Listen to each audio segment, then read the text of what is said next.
Bonjour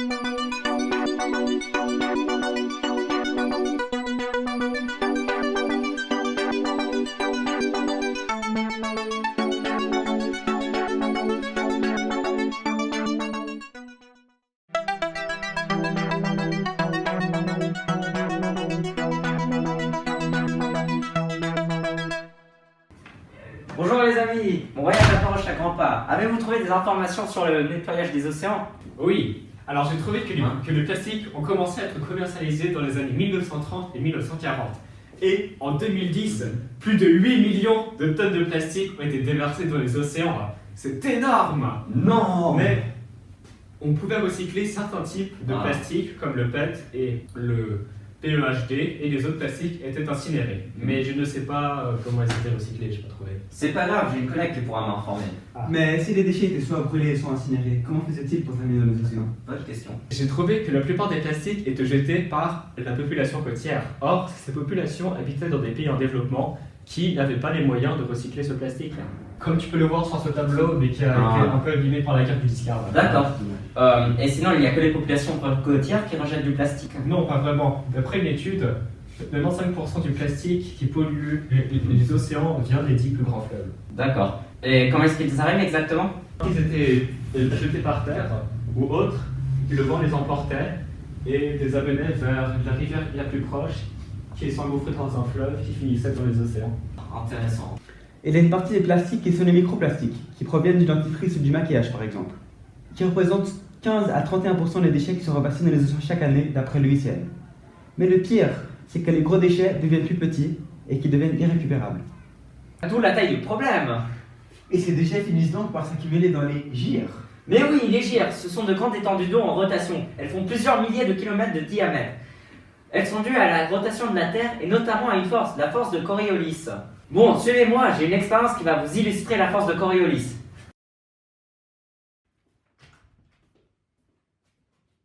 On est d'accord, là si je fais un trait, il va être droit. Évidemment. Oui, maintenant on va simuler la Terre qui tourne.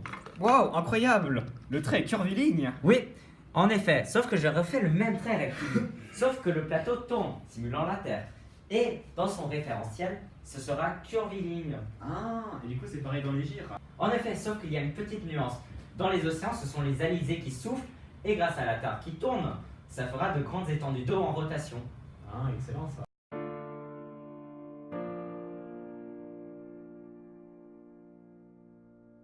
Si je veux savoir si un objet flotte, il faut d'abord que je calcule la force qu'exercera la poussée d'Archimède sur cet objet, puis son poids. Je vais commencer par une bouteille en plastique en polyéthylène d'1,5 litre et de 35 grammes.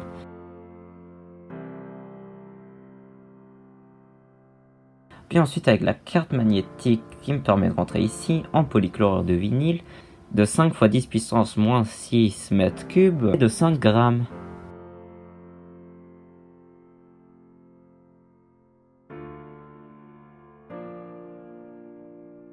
D'après ces résultats, la bouteille en plastique va flotter puisque la force qu'exerce la poussée d'Archimède est supérieure à celle de son poids, et pour la carte magnétique, les forces se compensent, donc la carte va flotter à flottabilité neutre. Je me demandais, t'es un expert en plastique? Oui, donc, premièrement, on va prendre du pétrole brut qu'on va raffiner. On va le mettre dans une colonne de distillation où il sera chauffé entre 80 et 100 degrés. Les différents hydrocarbures qu'il contient, c'est-à-dire des molécules de carbone et d'hydrogène en faible nombre, vont passer à l'état gazeux. Leur température va décroître au fur et à mesure qu'ils montent. Ces hydrocarbures vont se liquéfier à un niveau donné. L'hydrocarbure nécessaire à la fabrication de plastique est le naphta. Oui, bon, d'accord, mais le naphta, c'est pas du plastique. Hein. Pas encore, mais une fois qu'on a le naphta, on l'amène à une usine de pétrochimie. On va le chauffer à 800 degrés, dans des vapocrackers, c'est-à-dire qu'il va être instantanément refroidi.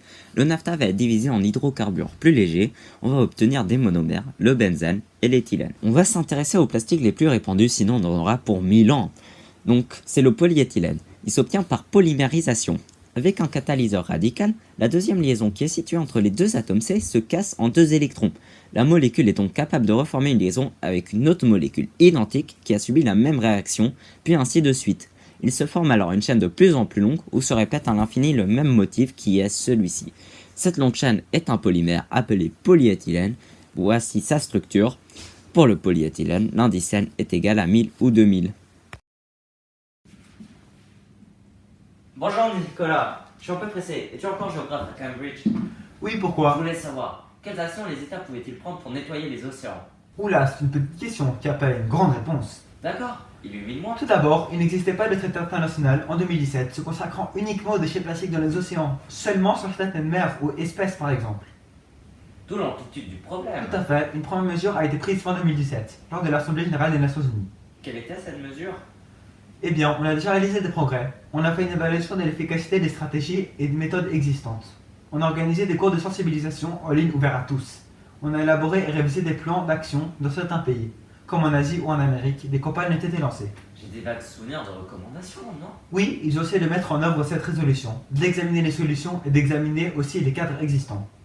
Y avait-il pas des réglementations? Oui, il y a des réglementations qui sont adoptées par 14 pays dans le monde. Il y a aussi des services étatiques. Quoi comme type de service étatique? Les services étatiques travaillent dans le domaine de la production, protection de l'environnement. Ils espèrent que les ministères consentiraient à mettre en place les mesures en faveur de la gestion des détritus marins et à l'échelle individuelle. Donc cela veut dire que le gouvernement réduit la consommation des plastiques. Oui, par exemple, on a Taïwan a imposé sur les taxes sur le plastique dans 14 entreprises et 98 000 magasins. Quel type d'entreprise? Il y a par exemple Coca-Cola et Unilever qui s'attaquent au projet. En 2018, les microplastiques doivent être interdits dans les cosmétiques. Mais comme en 2100, il y a la guerre du discard et que l'empire des Mickey Mouse a détruit tous les cerveaux du monde. Les seules données restantes sont les données manuscrites et les plus récentes datent de fin 2017. Et pourquoi ils n'ont pas pris d'autres mesures avant? Eh bien, le 17 juin, le Parlement européen et le Conseil européen sont alliés avec le programme de surveiller un programme de mesures. Ils ont cherché à développer une meilleure gestion des déchets au niveau mondial, inventer de nouveaux modèles de consommation et de production. Et ils ont aussi cherché à augmenter le recyclage et ont appliqué le principe des 3 R. Réduire, réutiliser, recycler. Et ce projet a-t-il fonctionné? Oui, mais il y a une accumulation des déchets et des microplastiques dans les océans. Ne pouvons-on pas agir à de différentes échelles? Oui, par exemple, en sensibilisant les gens, certains ne savaient pas qu'il y avait un problème. Et en mettant une taxe sur le plastique par exemple, ils ont traité mieux les déchets au niveau des communes. En instaurant une limite de déchets par les pays et en signant des accords internationaux. Merci pour ton temps et tes réponses. De rien, à une prochaine. Ah, mon ami Archibald, bientôt le départ. Bonjour Mike. Oui, c'est vrai. Qu'est-ce que c'est que ça? Ça, c'est le globe TI-83. Tiens, je vais te montrer où c'est que je vais. Et c'est dans la gire du Pacifique.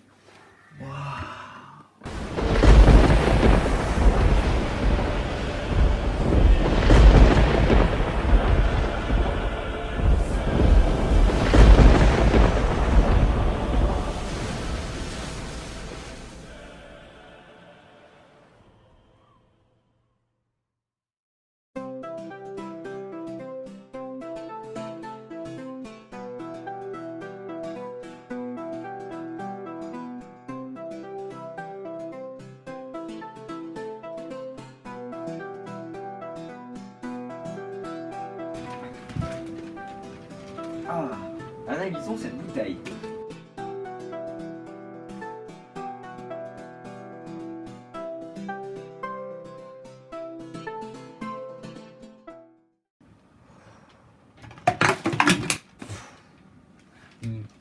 Mais tiens, n'y avait-il pas un projet qui visait à nettoyer les océans? Mais si, je m'en souviens. Même que j'ai vu une conférence sur la toile. Nous avons un rêve, nettoyer les océans. Mais comment faire? Avec mon équipe, nous avons mesuré la quantité de déchets dans les océans et avons trouvé des quantités alarmantes. Il fallait trouver une solution rapidement et je l'ai trouvé. Un projet avec lequel nous pourrons nettoyer la moitié des océans en 5 ans et éliminer tous les déchets plastiques en 10. Et tout cela à faible coût, sans pollution et en respectant la nature. Une question doit désormais vous brûler les lèvres. Comment faire? C'est enfantin. Les déchets s'accumulent dans les gires. Nous avons créé des bateaux rentables, respectueux de la nature et consommant peu d'énergie. En lâchant des bouées ayant des filets dans l'océan, tous les déchets, des plus gros aux plus petits, seront ramassés, recyclés et revendus comme matière première, autofinançant le projet. Nous allons sauver le monde! Comment les bouées fonctionnent-elles? Admirez! Avez-vous testé le projet en haute mer? Oui, nous faisons des simulations dans une de nos salles d'expérience à Delft, en Hollande, et aussi en mer du Nord. Comment pouvez-vous être sûr de ramasser tous les déchets? Grâce à des observations précises, nous avons réussi à déterminer que la plupart des déchets se trouvent dans les 5 premiers mètres à la surface de l'eau. Et nos mailles peuvent piéger les déchets de toutes les tailles, jusqu'à 5 mm, ce qui garantit la réussite du projet. D'après une étude, il n'y a qu'une minorité de plastique qui se trouve sur la surface et qu'un tiers qui font plus de 5 mm. Ah, je n'ai jamais entendu ces résultats et des experts ont mené nos recherches. Je n'ai donc aucun doute sur la véracité de leurs résultats. Quel est l'avantage de ce projet par rapport à d'autres?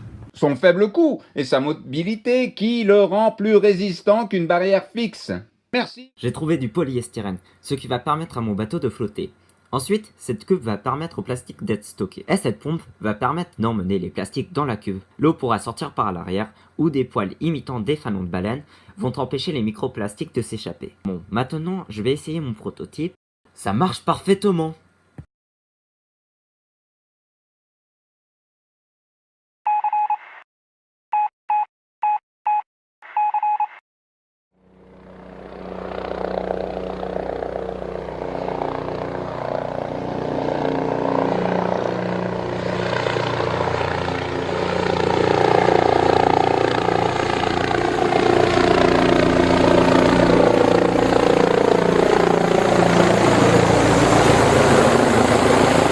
Après avoir passé plusieurs mois sur cette île, il fallait que j'agisse. Il n'y avait plus de biodiversité, fallait faire quelque chose. Mais avant tout, fallait que je comprenne pourquoi on n'avait rien fait. Je suis donc allé voir un collègue de Nicolas. Salut mon Chris! Ah, bah salut Archibald. J'avais une question. Comment est-ce qu'on nettoie les océans? Ah, et bah ça tombe bien, je suis un spécialiste sur le sujet. Mais je ne sais pas pourquoi est-ce qu'on ne les a pas nettoyés. En plus, ça aurait apporté plein d'avantages. Je ne sais pas si tu te souviens, mais il y avait un concept nommé le développement durable. Oui. Et figure-toi que les nettoyages des océans auraient été très durables. D'accord. Donc ce concept se basait sur 3 piliers, économique, social et environnemental. D'accord. Et peux-tu développer un peu plus s'il te plaît? Oui, bien sûr. Eh bien, d'un point de vue environnemental, la pollution des océans causait des problèmes pour la biodiversité. En effet, les animaux, tels que les tortues par exemple, confondaient les sacs plastiques ou d'autres plastiques avec la nourriture et les mangeaient. Mais comme ils ne pouvaient pas les digérer, ils en mouraient. Et de plus, comme les petits animaux mangeaient des plastiques et qu'ils finissaient par être mangés par de plus gros animaux, eh bien, cela affectait toute la chaîne alimentaire. Et ça finit dans nos assiettes tout ça. Et ouais. C'est tout? Non, d'un point de vue économique, cela pose aussi un problème. En effet, les plages sales repoussent les touristes, c'est évident. Mais certains pays, donc les pays balnéaires, dépendent du tourisme pour leur économie. Comme les plages sont sales, moins de touristes viennent. Pas le seul problème. Quand les touristes viennent, ils consomment aussi autre part, comme dans les commerces ou les hôtels, ce qui fait tourner l'économie. Pour te donner un exemple, aux États-Unis en 2009, les activités liées directement aux océans ont rapporté plus de 222 millions de dollars. Ah ouais, c'est une sacrée somme d'argent. Et le troisième pilier? C'est le pilier social. Beaucoup de gens dépendent des océans pour se sustenter, notamment en Afrique. Et comme il n'y a pas de poissons qui sont morts à cause des plastiques, cela crée des inégalités. Figure-toi, j'étais sur mon île de plastique là. Ah oui, c'est C'était vrai. infâme, mais j'ai eu des bonnes idées et je me suis notamment rappelé d'un projet, Ocean Cleanup. Ah oui. Et ça avait l'air complètement génial. Pourquoi Oui. ne l'a-t-on pas fait? Oui.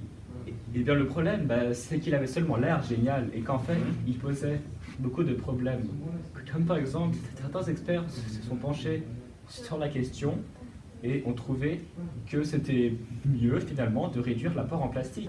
Mais l'objectif c'est de nettoyer les océans, pas de réduire la consommation des plastiques. Oui, en effet, mais l'un implique l'autre. Ah. S'il n'y a pas de plastique dans les océans, eh bien, ce n'est pas la peine de les nettoyer. Mais le projet avait aussi d'autres problèmes. Comme par exemple, certains experts pensent que les bouées, que les bouées ne résisteraient pas aux conditions météorologiques et sombreraient. Et c'est les seules contraintes ou il y en avait d'autres? Non. Eh bien, je pense que tu te souviens d'utiliser des filets. Bah oui. Et le problème, c'est que les microplastiques sont plus petits que l'espace entre les mailles du filet et donc ils passeraient au travers. Mais aussi, d'autres pensent que le projet prendrait plus de 50 ans à atteindre tous les déchets. Bon, en tout cas, c'était très pertinent ce que tu as dit. Ah, Merci je t'en beaucoup prie. pour toutes les informations. Ça me fait plaisir. Bon ben, ciao. Allez, ciao. Mais tiens, quelle solution durable y a-t-il pour nettoyer le 7e continent? J'ai fait une expérience avant de partir, faudrait que je check les analyses. Alors, Tiens, ça c'est le plastique biodégradable qu'on a fait nous-mêmes. On voit qu'il y a une grosse dégradation et une apparition de microplastiques. Dans celui biodégradable du commerce, on voit une apparition de dégradation. Par contre, l'industriel non biodégradable, lui, n'a pas commencé à se dégrader. Si on changeait la composition des plastiques pour qu'ils soient biodégradables, déjà ça ferait des quantités beaucoup moindres dans les océans. Mais on pourrait aussi écouter les conseils de Chris et de Nicolas, c'est-à-dire d'arrêter de produire des plastiques et de sensibiliser les gens. Comme ça, ils ne pourraient plus s'accumuler dans les océans. Et si en plus on rajoutait le bateau que j'ai fait en prototype pendant que j'étais sur l'île, qui ramasse tous les microplastiques, ainsi que les gros si on le fait plus grand, il n'y en aurait plus et on nettoierait définitivement le 7e continent durablement.